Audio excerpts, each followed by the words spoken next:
Hallelujah. You may be seated. Yes, Lord. Hallelujah. You may be seated. Beri tepuk tangan yang indah bagi Raja segala Raja pagi hari ini.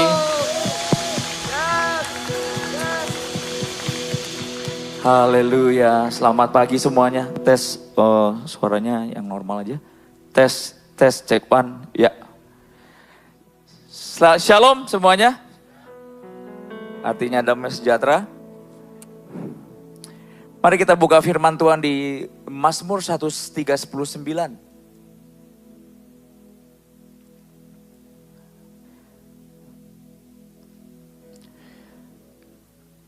Kalau orang dikasih tes di dalam Tuhan di saat nggak punya apa-apa, kayaknya juga not many option ya.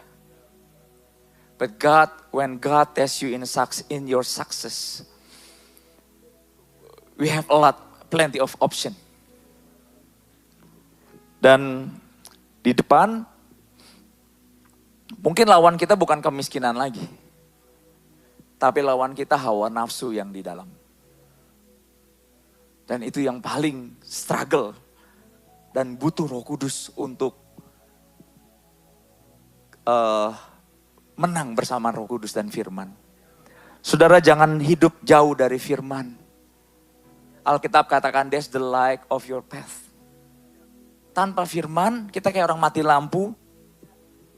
Dan kita gak tahu kapan kita akan kecandung bangku. Dan pernah kan ngalamin kesandung bangku, sakitnya rasanya pengen swear kan. Iya gitu. Tapi karena apa? Karena orang Kristen, haleluya. Padahal di hati udah ngomong kotor gitu. Dan firman semakin kita menua, semakin kita bertumbuh dalam Tuhan, jangan pernah bosan dengan firman. Amin. Nah dikatakan begini saudara, Tuhan hari ini pengen lihat hati kita. God want to see your heart. Mazmur 139 1-4 dikatakan dalam Passion Translation-nya berkata gini, Lord, you know everything there is to know about me.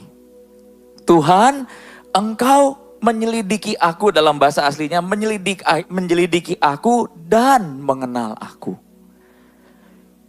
You perceive every moment of my heart and you understand my every thought before it even enters my mind.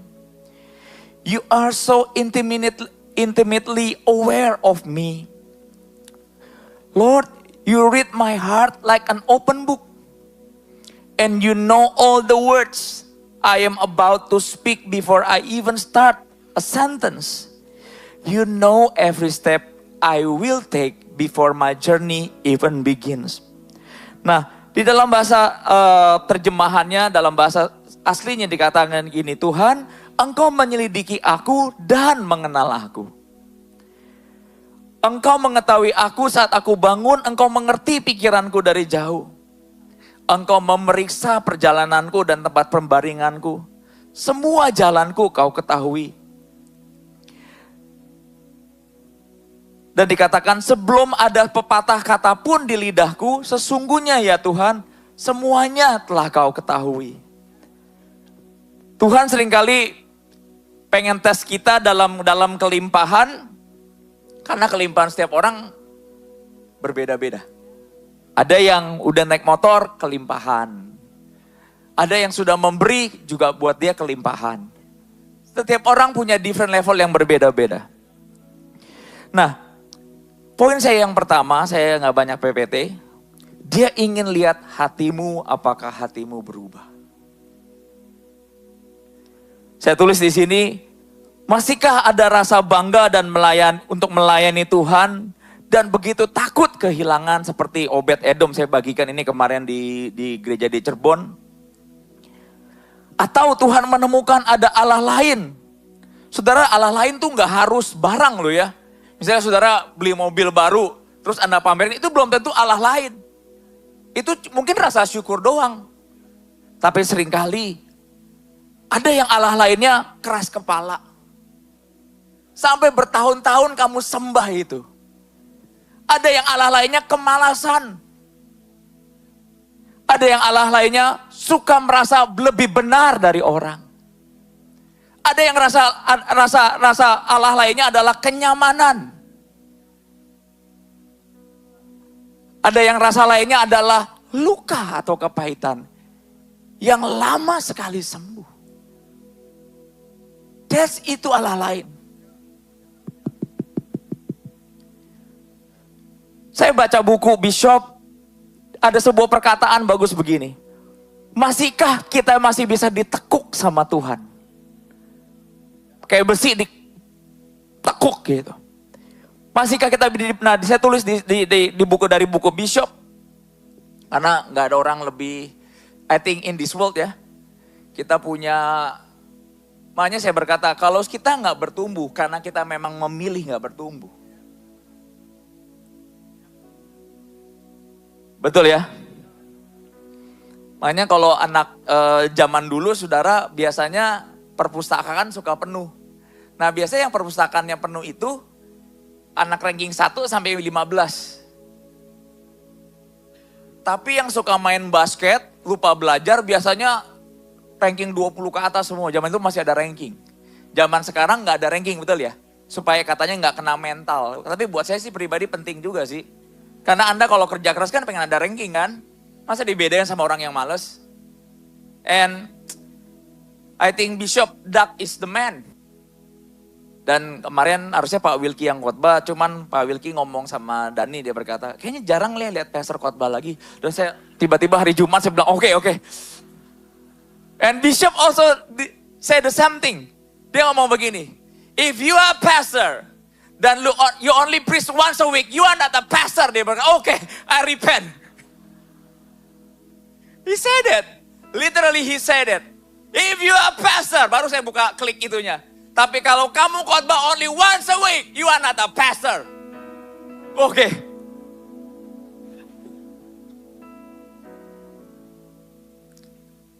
And saya baca bukunya, saya sampai mimpi.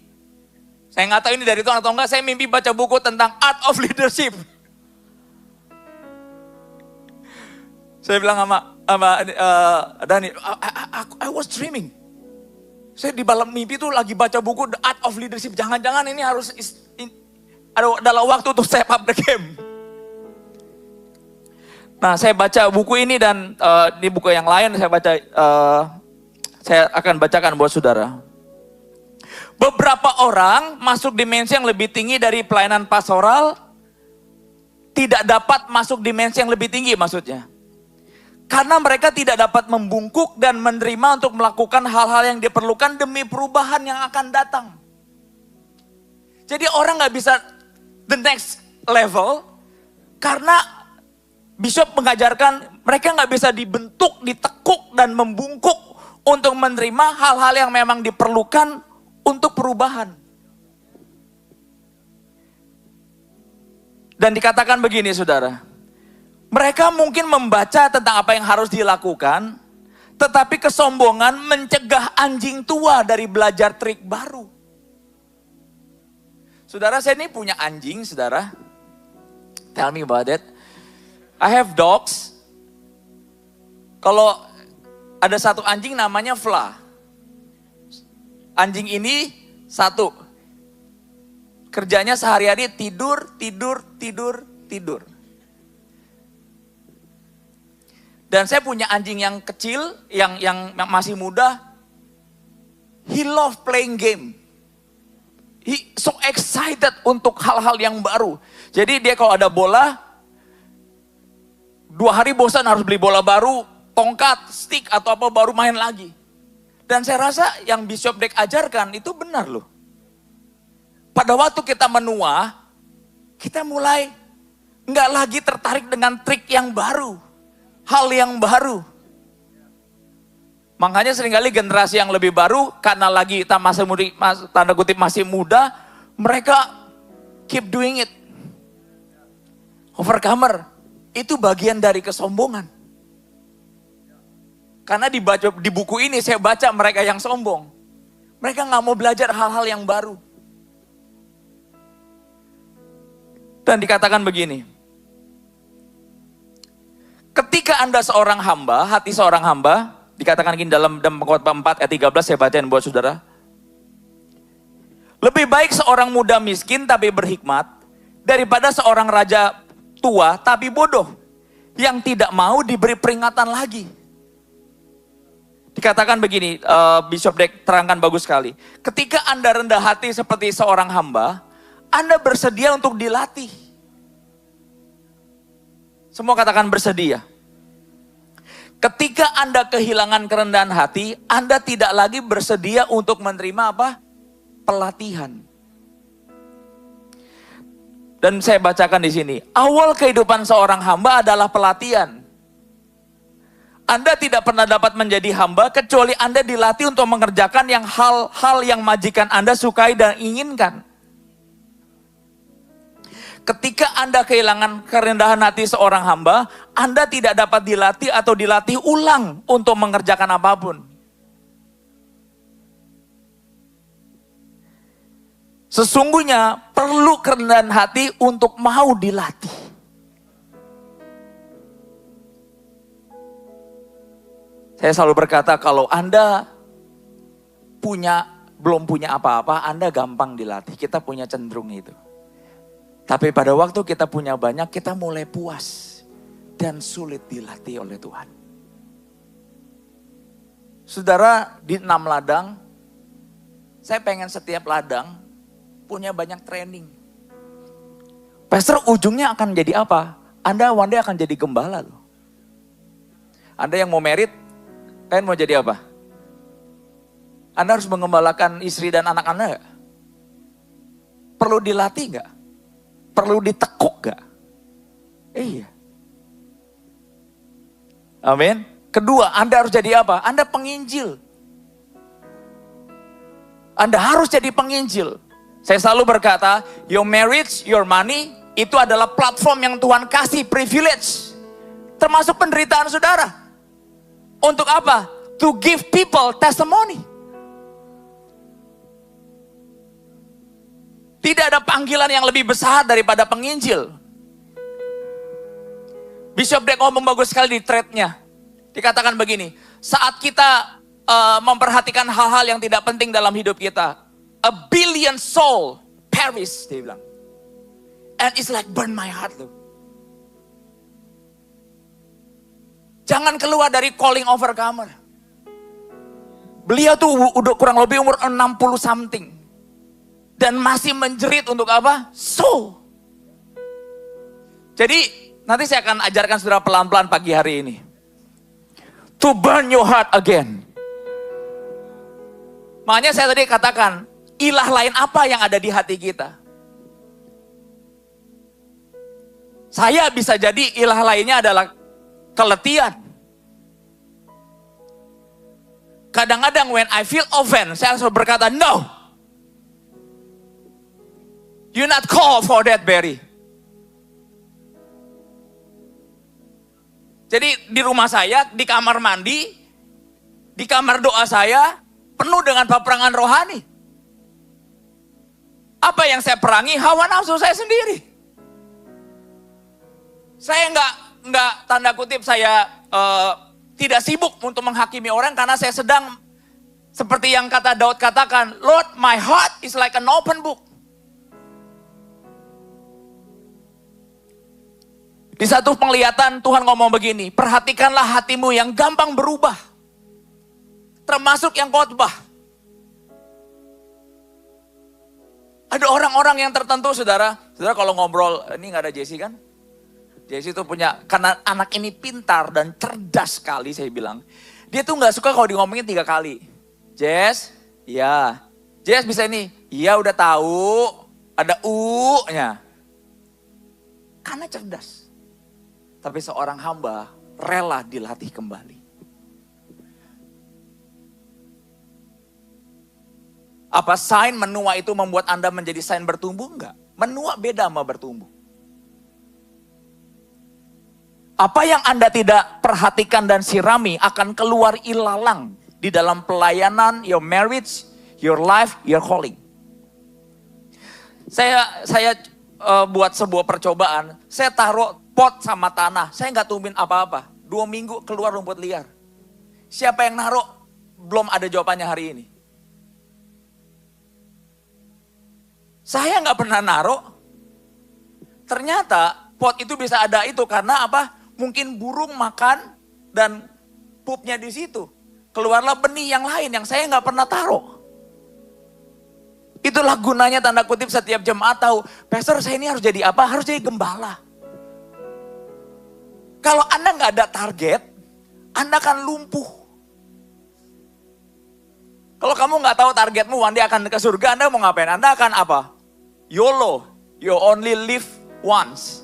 Artinya apa? Semaruk mungkin gua hidup, nikmati hidup gua. Anda lupa, hidup nggak berhenti di sini. Firman Tuhan katakan, kita nggak bisa mati. Do you know that? Our soul cannot die. Your soul live forever. Include di surga atau di neraka. Jadi overcomer kenapa banyak pelatihan? Anda one day akan jadi gembala.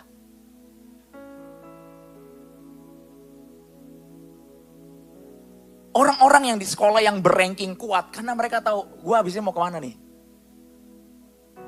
Tapi lihat orang-orang yang rankingnya jelek di sekolah ngapain? Ya mereka nggak tahu mau kemana. Mereka nggak ada target mau kuliah di mana. Betul gak saudara? Yang penting kuliah. Yang penting bisa baca. Saudara, overcomer nggak di design for that, nggak ditentuin buat itu. Karena Tuhan akan selalu mengajarkan, katakan di overcomer, tidak ada yang menua. Amin. Tuhan punya target bagi gereja ini. Dan you know what? Bishop Dek pernah ngomong begini. Semua orang yang dia pernah latih, itu banyak yang lari dari dia dan keluar. For the first time, dia ngomong, kayaknya ada yang salah dengan guanya. Tapi pada waktu beliau bertambah usia, mereka berkata, ternyata mereka kehilangan kerendahan hati untuk bisa ditekuk, dibentuk sama Tuhan. And they choose their own path. Berapapun usia saudara, be humble. Amin. Saudara yang ngantuk gak perlu ditutup-tutup, nguap aja gak apa-apa. Lebih baik Anda ngantuk di sini dibanding Anda tidur di rumah. Ngantuk itu manusiawi kok. Tuhan tetap cinta, mengasihi dan sayang sama saudara, gak perlu takut saudara. Sampai ketiduran pun lebih baik Anda ketiduran di sini.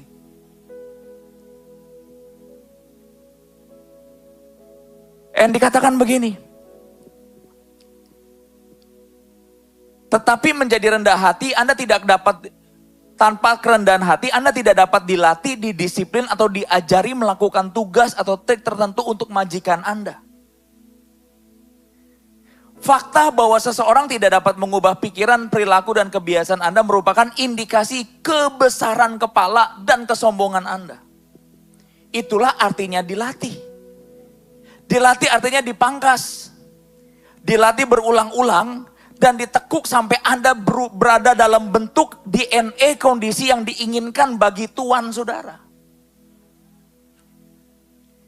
Ketika orang datang bekerja tempat baru, mereka harus dilatih dan dilatih ulang. Jika mereka merasa terlalu besar, mereka sering tidak mau dilatih.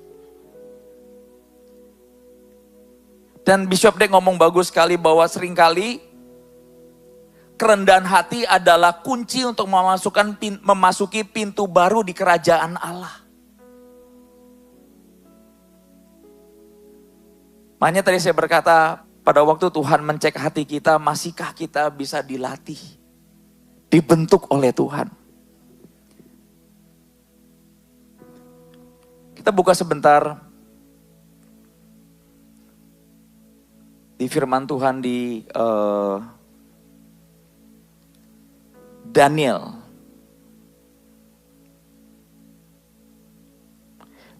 4 ayat 4 sampai 7.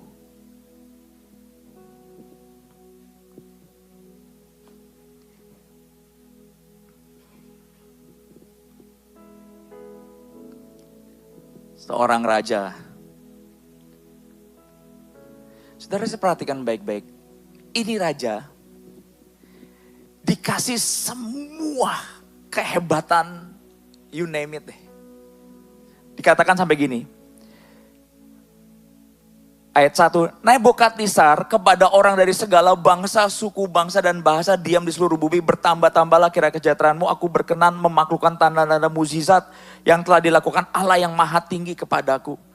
Betapa besarnya tanda-tandanya dan betapa hebatnya mukjizat-mukjizatnya.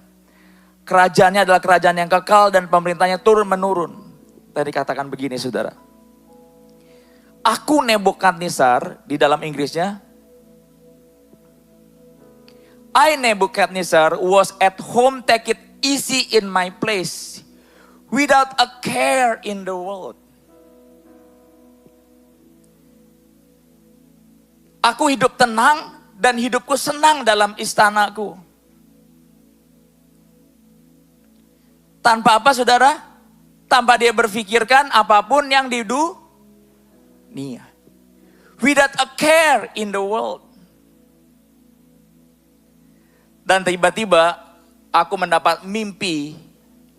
Dan di Inggris katakan a nightmare that shook me. Dan menggelisahkan raja ini. Saudara, apa yang Tuhan lihat berubah dari raja yang diberkati ini? Aku Nebukadnezar diam dalam rumahku dengan tenang dan hidup dengan senang dalam istanaku. Overcomer, apakah Tuhan melihat saudara without a care in the world? Di mana di dalam rumahku dengan tenang dan hidup dengan senang dalam istanaku, apakah itu berkat Tuhan untuk itu? Atau sebaliknya? Tapi target kita seringkali ini gak saudara? Orang ke gereja itu buat apa? Supaya apa? Diam dalam rumah dengan tenang dan hidup dengan senang dalam istanaku. And tiba-tiba the kingdom of God shook him.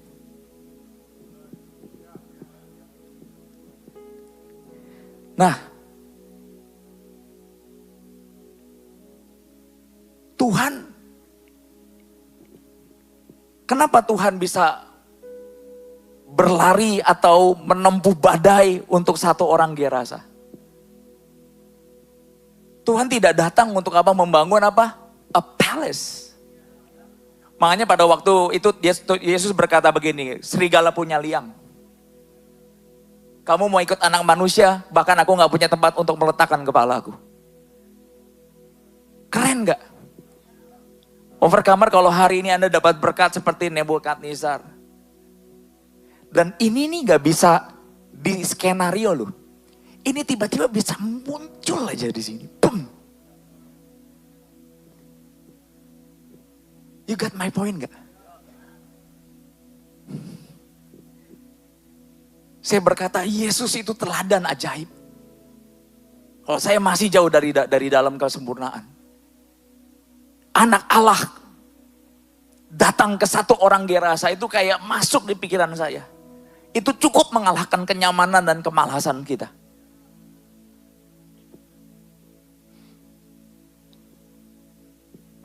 Coba kita buka Amsal 21 ayat 13. Apa maksud dari ayat ini?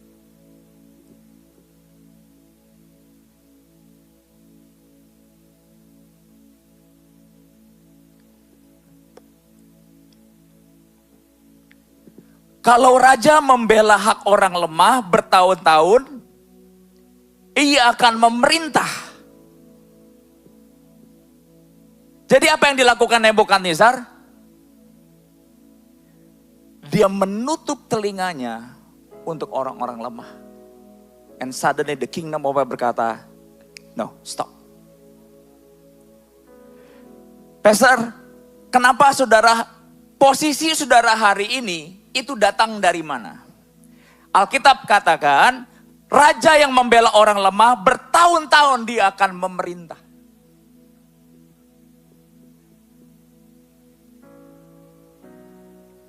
Pertanyaan saya adalah, dari mana kenyamanan yang Tuhan kasih hari ini itu datangnya dari mana?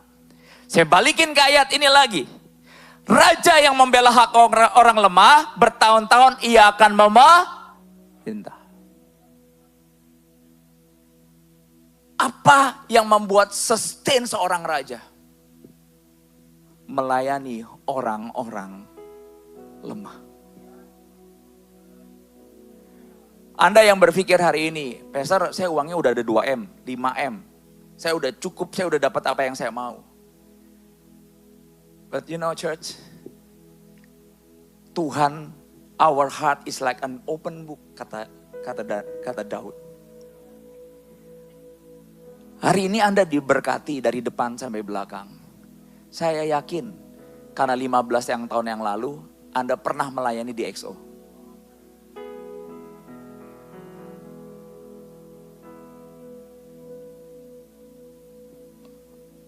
Anda jangan berpikir orang miskin yang di pinggir jalan, Anda kasih makan tiap hari. Alkitab nggak ngomong orang miskin loh. Orang-orang lemah. Gimanapun XO akan menjadi sebuah senjata Allah di gereja ini. Saya tahu Anda udah mulai kerja dan segala macam. Tapi apa yang membuat seorang raja tetap memerintah di depan? Karena ia membela orang-orang lemah.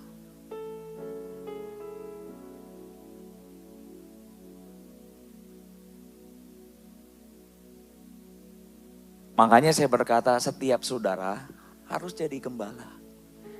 Kenapa, Pastor? Supaya bisa jadi raja yang terus memerintah. Pastor, apakah saya udah umur 60 harus di EXO? Bukan itu poin saya. Anda bisa tanda kutip melayani orang-orang lemah di ladang saudara. Lewat kunjungan. Tanpa ada suara hati yang berkata gini, capek orangnya gak tahu diri Karena ini yang dikatakan Alkitab itu bukan ucapan Nebukadnezar, itu suara hati yang nyampe ke surga. Dikatakan, I Nebukadnezar, at home take it easy in my palace, without a care in the world.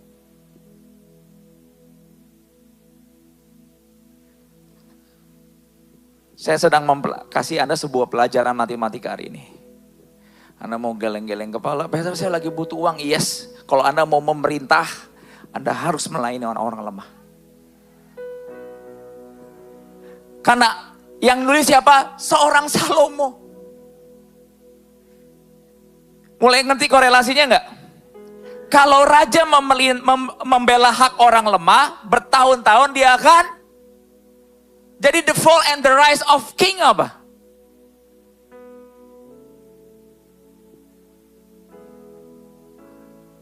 Bukan yang tadi Nebukadnezar. Dua ini aja biar kamu nggak saya bisa buat. Was at home take it easy in my palace.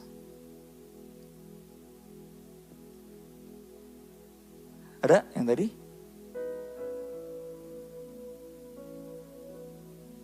Aku Nebukadnezar diam dalam rumahku dengan tenang dan hidup senang dalam istanaku. Anda interpretasikan sendiri masing-masing.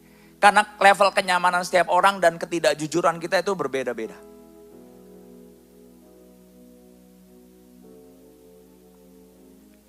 Dan you know what?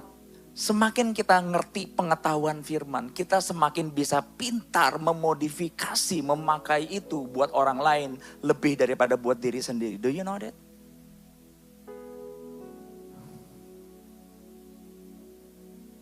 Dan kita mulai masuk tanda kutip apa yang namanya kejatuhan seorang Farisi.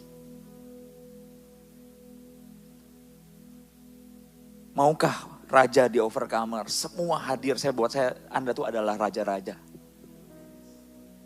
Tetap merasa bangga. Bisa melayani orang yang gak bisa kasih apa-apa ke saudara. Karena ternyata nanti saya akan ajarkan ke saudara pelan-pelan. Karena kata Pak Wilkie, Pastor kan jarang ngajar, saya ngajar hari ini. Tapi jangan ngantuk. Melek, makan permen. Ya, beli EXO Coffee. Kalau mahnya kurang, ya beli matcha coffee. Alright. Daniel 4 ayat 28.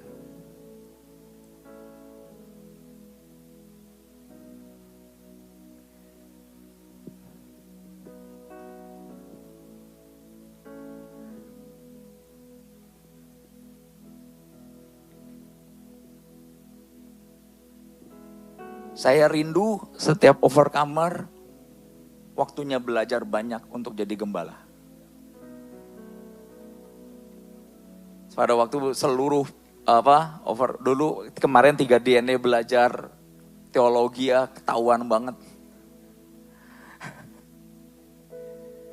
Yang belajar sama yang gak belajar.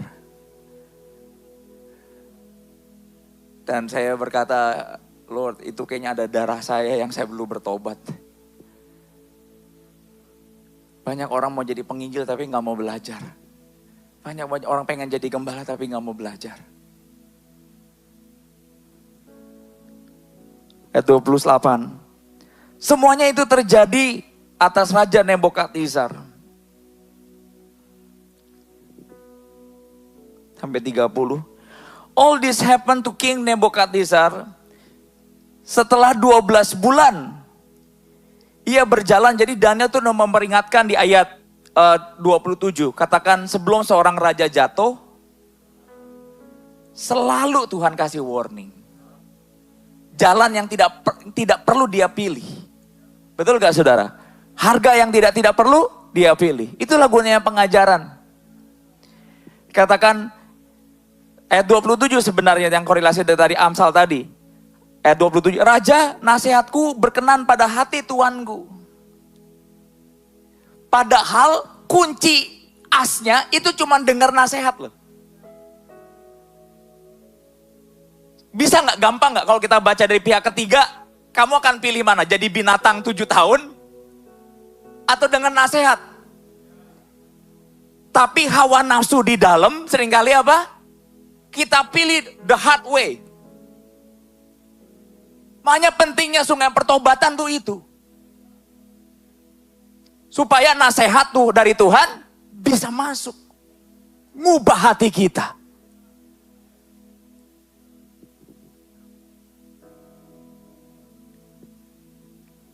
Dikatakan,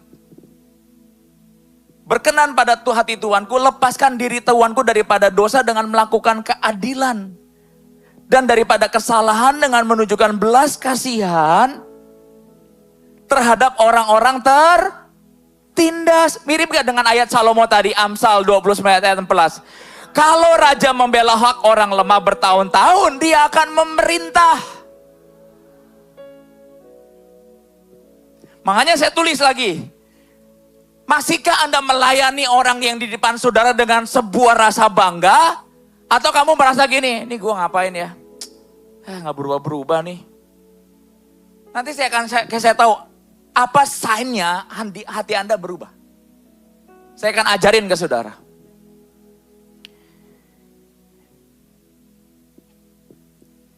Banyak orang kenapa pengen belajar saat miskin? Karena pengen kaya.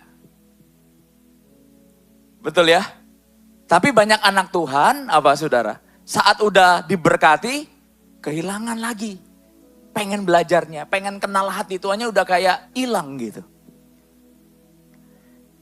Dikatakan menunjukkan belas kasihan terhadap orang tertindas. Siapa yang bisa melakukan ini? Selain menjadi seorang gembala. Makanya Daud berkata, Tuhan is my shepherd. The Lord is my shepherd. Pernah lihat gak di IG atau di YouTube atau di Reels YouTube, ada domba baru diangkat dari lubang, dia lari nyemplung lagi. Pernah lihat?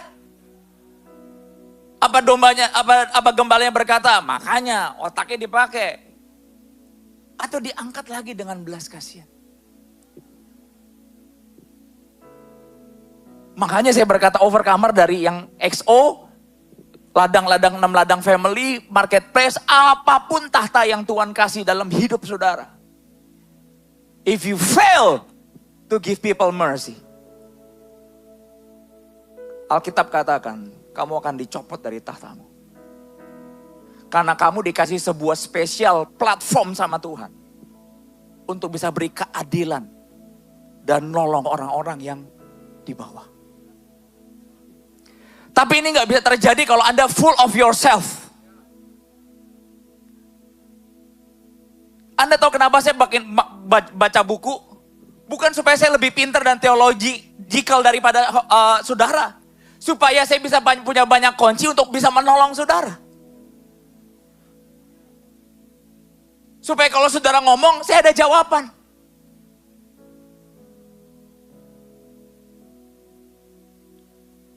Tapi Alkitab katakan, dengan demikian, kebahagiaan Tuhanku akan lebih berbahagia menerima atau memberi.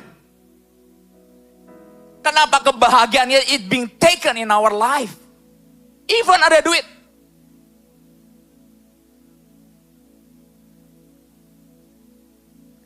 Karena apa? Kamu tidak lagi menunjukkan belas kasihan terhadap orang yang tertindas. Dan Tuhan katakan, biarkan kebahagiaan Tuhanku dilanjutkan. Setelah 12 bulan nubuatan Daniel itu.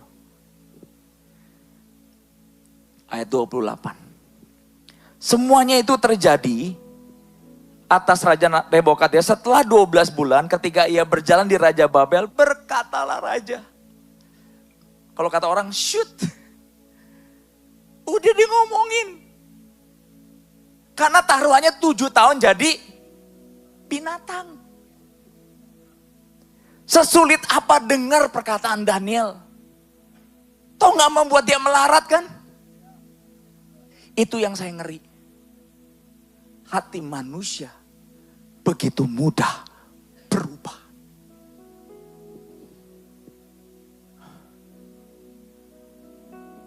Kenapa saya tidak lagi banyak menghakimi orang? Karena untuk jagain gawang hati saya, it takes a lot of effort.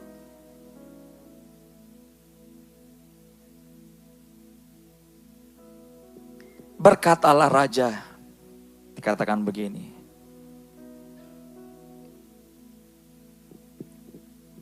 Look at this, Babylon the Great. Bukan Makes American Great Again ya.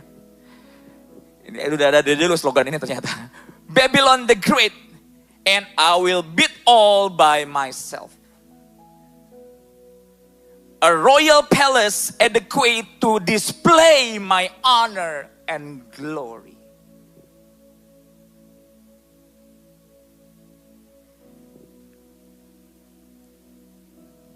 Kebesaranku telah kubangun menjadi kota kerajaan.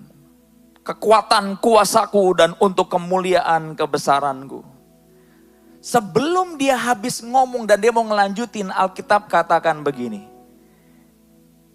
Engkau, kepadamu terdengarlah suara dari langit, kepadamu dinyatakan ya Raja Nebukadnezar bahwa kerajaan telah beralih daripadamu. Engkau akan jadi binatang selama 7 tahun dan kamu akan makan seperti lembu. Dan masa berlalu bahwa sehingga engkau mengakui bahwa yang maha tinggi yang berkuasa atas kerajaan manusia. Dan perhatikan baik-baik. Dan memberikannya kepada siapa yang dikehendakinya. So it's a privilege kok. Yes. It's a privilege.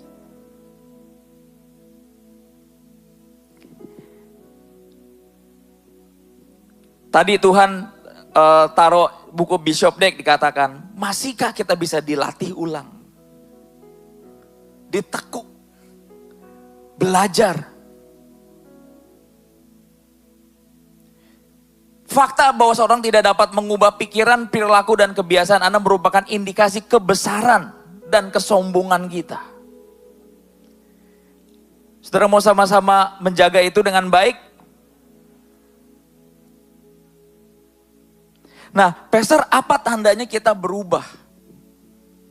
Yakobus 4.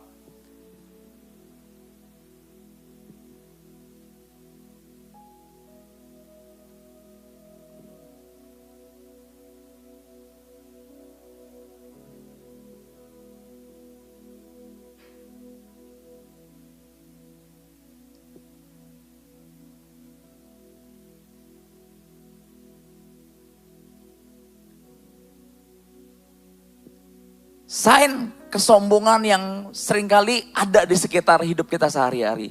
Meningkatnya konflik. Emang apa?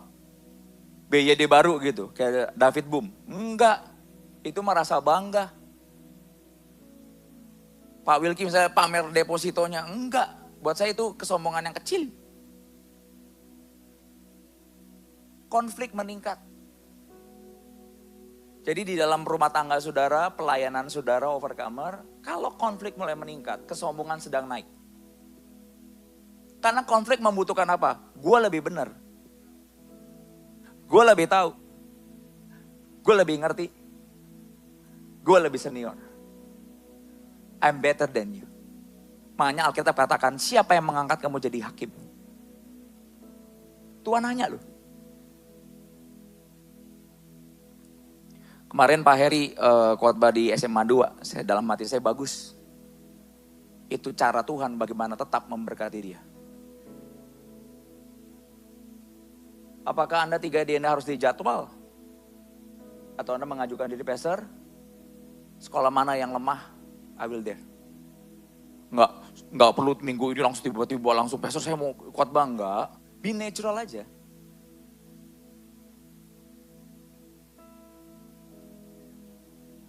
Dikatakan konflik meningkat.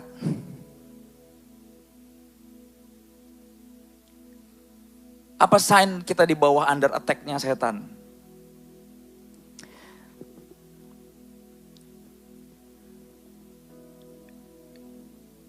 Yakobus 4 ayat 1 sampai 3. Dari mana datangnya pertengkaran di antara kamu? Yakobus bertanya, bukankah dari hawa nafsu yang saling berjuang dalam tubuhmu? Saya akan bacain the message biar cepat. Dari mana peperangan dan pertengkaran yang mengerikan itu berasal? Apakah itu terjadi begitu saja? Pikirkan lagi, think again. Itu muncul karena kamu ingin kehendakmu sendiri. Lo Anda berantem karena apa? My way better than your way. Orang yang susah cari titik tengah, itu ciri orang mulai the pride arise. Muncul karena kehendakmu sendiri dan bertarung itu untuk jauh di dalam dirimu. Makanya butuh sungai pertobatan. Karena dosa yang jenis ini seringkali dibungkusnya dengan apa? Ego.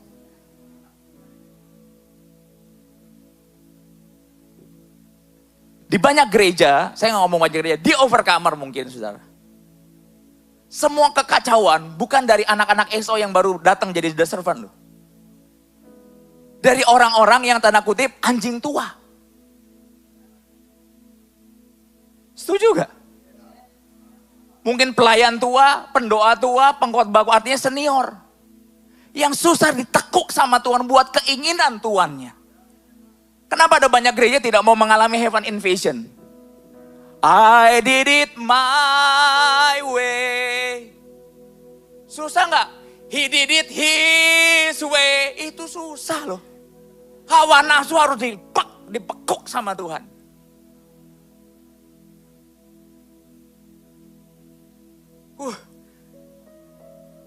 Pertama yang Tuhan tekuk di overcomer apa? Kasih. Plus kasihan. Kesatuan.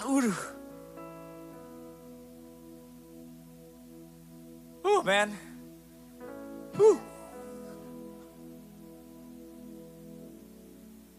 Dan ayat yang kedua dikatakan begini. Your lust atau hawa nafsumu what you don't have. Jadi hawa nafsu itu keluar karena apa yang Anda nggak punya. Kepengen punya. Betul gak? Banyak orang imannya jatuh. Jadi hamba uang karena apa? Kepengen yang dia nggak punya. Dalam dunia saya pelajarin kenapa orang Amerika menamai kayak like dog show itu sportsmanship. Dan saya ngomong waktu itu sama Mario, di dalam dunia dog show adalah tempat melatih mental. dan berkata, we are enough. Kalau enggak, you keep buying. Sampai bisa ngalahin yang di depan matamu. That we are enough. Dan kalau di Amerika, di dalam dunia dog show mereka tuh kalau habis menang, yang kalah, yang menang atau yang kalah, congratulations. Give you hug, congratulations. Kalau di Indonesia, diomongin, digosipin, dan segala macam. Di Amerika, namanya disebut sportsmanship. Untuk masuk enter the ring, you need have heart of sportsmanship.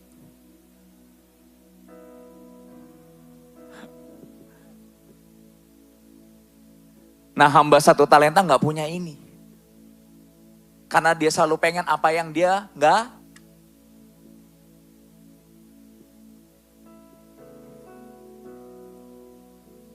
Yang di belakang, are you alive?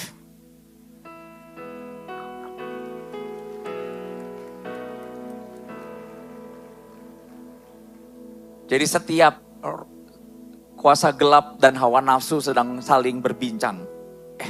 Lu gak punya ini. Kamu harus lawan.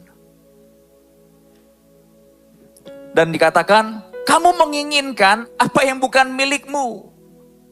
Dan rela mengambil resiko untuk mendapatkannya. Ini gak ngomong soal uang loh. Banyak. Ada yang hawa nafsu untuk benar, ada yang hawa nafsu soal uang, dan begitu banyak hawa nafsu ada di dalam diri kita semuanya hari ini yang hadir.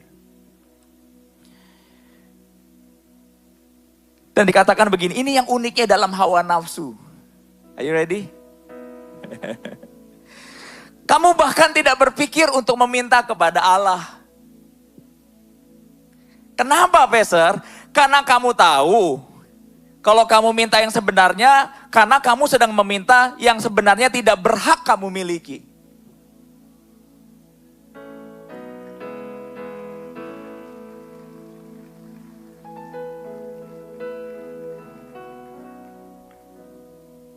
Jangan meminta kepada Allah sesuatu yang tidak berhak saya dan saudara miliki. Mau sampai kapanpun gak akan dijawab oleh Tuhan. Kalau memang kau anak yang dikasihinya. Bisa gak Pastor kita mendesak Tuhan? Bisa. Seperti Lot. Allah tidak berbicara saat dia memilih apapun. Di pikiran Lot apa? Taman setan kayak taman Tuhan. Itu Lot. Karena hatinya memilih dengan hawa nafsu. Loh, kita seringkali berhenti dari pertandingan iman dan pelayanan karena apa? Dia salah itu apa emang saudara? Hawa nafsu untuk berkata, gue benar.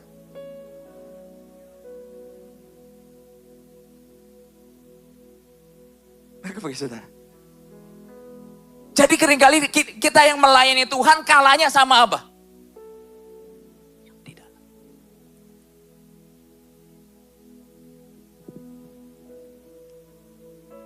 Overcomer. Kemarin ada penjangkauan dan setiap hari, tiap minggu ada penjangkauan dan segala macam. Mau gak kamu lakukan dengan cara yang hati yang benar? Dan saudara yang hari ini sudah senior di Overcomer. Tahtamu itu datang dari satu sikap hati yang Tuhan temuin 15, 7 tahun, 5 tahun, 20, 30 tahun yang lalu. And your throne established. Kita bisa datang ke pesta Tuhan dengan kepaksa. Atau kita bisa datang dengan pesta Tuhan dengan rasa bangga. Maukah 6 ladang terus bersaksi, menginjil kepada orang-orang lemah kata Alkitab. Saudara jangan berpikir gini, Pastor saya bersaksi percuma. Saudara percuma sama orang sombong. Tapi buat orang-orang lemah, kesaksian kamu itu kayak air. Jangan patokannya orang-orang sombong. Atau targetnya gereja orang. No. Makanya Alkitab katakan Paulus kepada Timotius, hindarkanlah perbantahan soal-soal pengetahuan. Jadi kalau kamu lagi debat sama orang, udah anggap aja dia benar, dah kamu tinggalin aja pokoknya. Karena peace-mu itu mahal. Nah, saudara, kalau ada orang yang di sini suka quarrel atau suka bertengkar dan dia pemenangnya, kamu udah jatuh. Di hadapan Allah, you fall. Ada satu hamba Tuhan ngomong bagus sekali. Dia ngomong begini. Too much spotlight, it blinds you.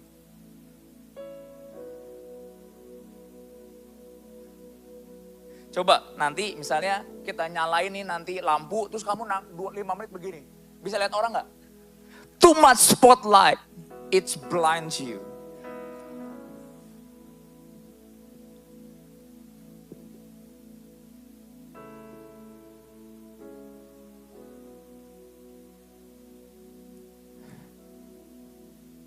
Makanya kenapa seorang Berry Pratna, seorang Heri, Pak Heri dan semua leader, what makes you humble?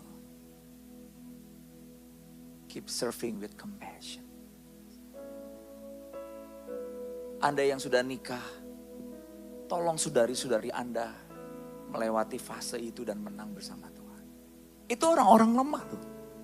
Anda yang sudah ada diberkati, atau Anda yang pernah gagal, bersaksilah kepada orang-orang lemah.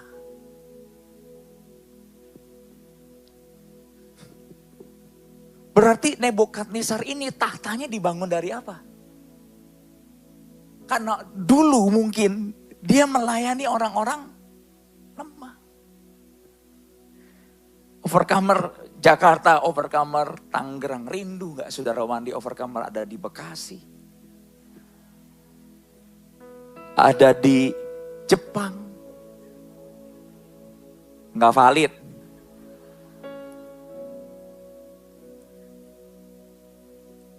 Biar saya sama Jesse jadi gembala di sana. Karena Jesse udah ngomong, kalau aku udah gede, udah punya duit, aku bawa Uncle B ke Jepang. Dalam hati saya, sebelum kamu punya duit, saya bawa kamu ke Jepang.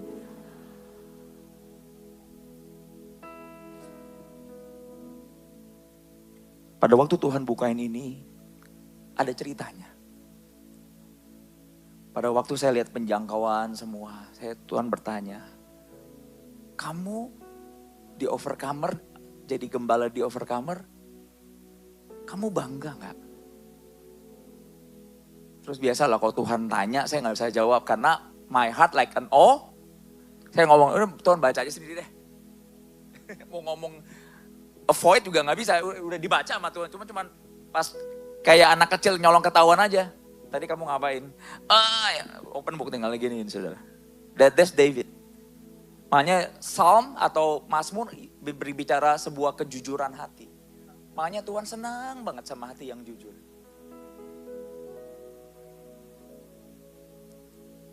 So, apa sign kesombongan meningkat? Konflik. Kamu mikirnya apa?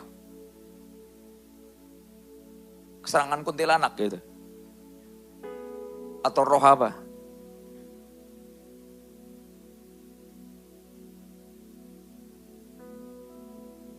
Keletihan meningkat. Because I did it my way. Kamu pikir roh keletihan dari mana? Kamu gali lubang yang kamu anggap ada air, padahal Tuhan berkata nggak ada air di situ, ada di sebelahnya. Ngapain kamu korek-korek di situ? Tapi karena stubbornness, I did it my way.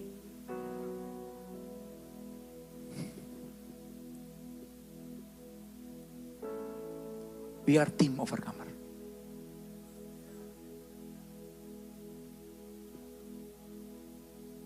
Posisi saudara apapun, pada waktu saudara lagi baca buku Bishop Dag, Anda lagi belajar firman, Anda lagi belajar khotbah gembalamu.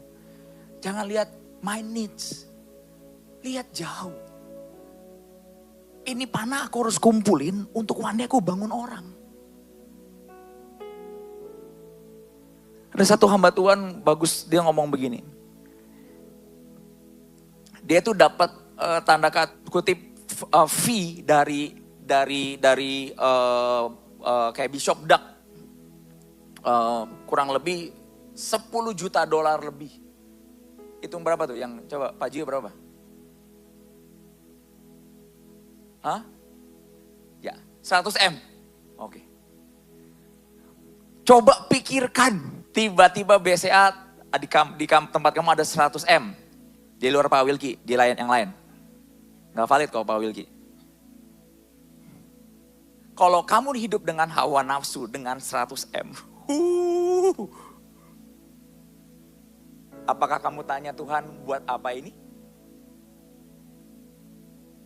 Loh, Alkitab ngomong, orang yang penuh hawa nafsu gak suka tanya Tuhan.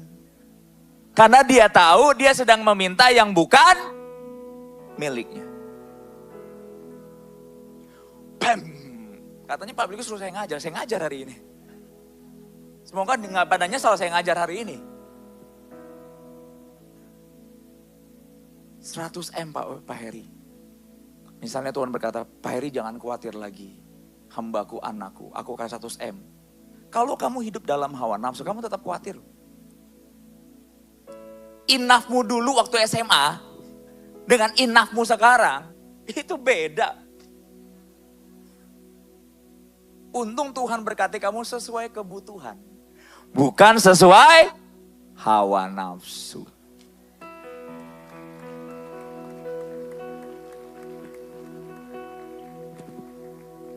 Harus selesai ya? Ya harus selesai ya? Jam 11. Baru 100 M lagi ngebayangin. Saya gak kebayang, Richie kebayang. Kalau Bong kebayang ya deh mukanya sih kayaknya. Orang-orang yang targetnya memang kaya memang akan kebayang. Gue kalau punya ini, gue punya ini. Like, she said, my palace, I build this. When you say I build this, Tuhan gak bisa lagi pakai kamu as a stewardship.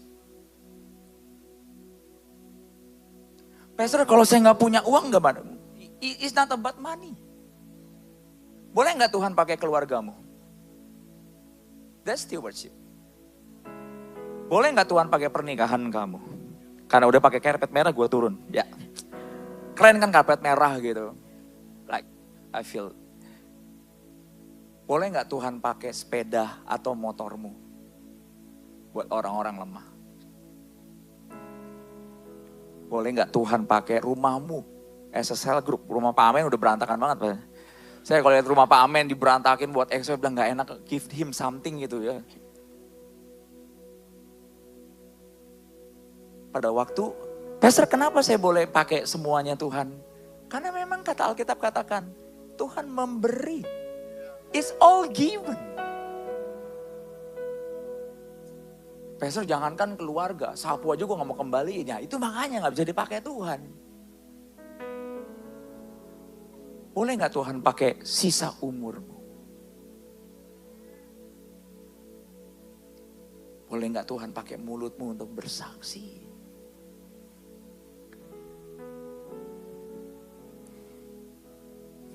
Close your Bible.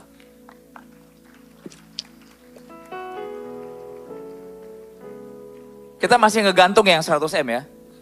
We deal with that ya. Gak enak loh kalau cerita ngegantung dan it's a crime. It's a crime. Dan hamba Tuhan ini nanya Tuhan, apa yang kau mau dengan uang 100 M lebih ini? Dan Tuhan berkata mulai hari ini jangan ambil gaji dari gerejamu. Dan taruh ini buat orang-orang miskin di seluruh dunia. Dengan uang 100 M kamu bisa menjangkau 127 negara.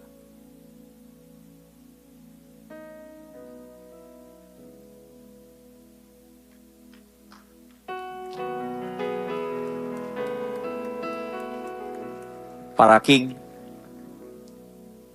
one day kamu dikasih sebuah privilege. Para warrior, para worshiper. Boleh nggak Tuhan pakai untuk menjangkau, mengembalakan, mengajar orang-orang yang lemahnya di sini dan atau dimanapun termasuk di sini. KKR di bulan November adalah KKR Indonesia di hatiku. Ini butuh satu kerjasama tim untuk menyebarkan berita ini buat orang-orang lemah. Saya bilang sama tim overcomer yang inti, saya berkata, jangan harap orang-orang sombong mau datang ke KKR ini. Karena gak ada nama orang terkenal di KKR itu. Tapi buat orang-orang lemah, it's mean everything. Anda bayangin Yesus datang di orang gila gerasa.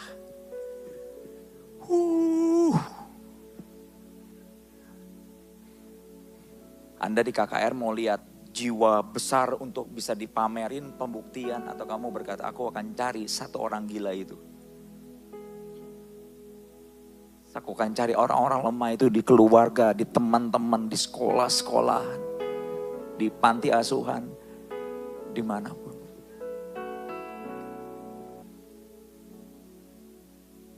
The more you see orang-orang lemah, kamu gak lihat lagi orang segelintir oknum ini. Kamu akan tahu kenapa kamu harus berdoa buat Indonesia.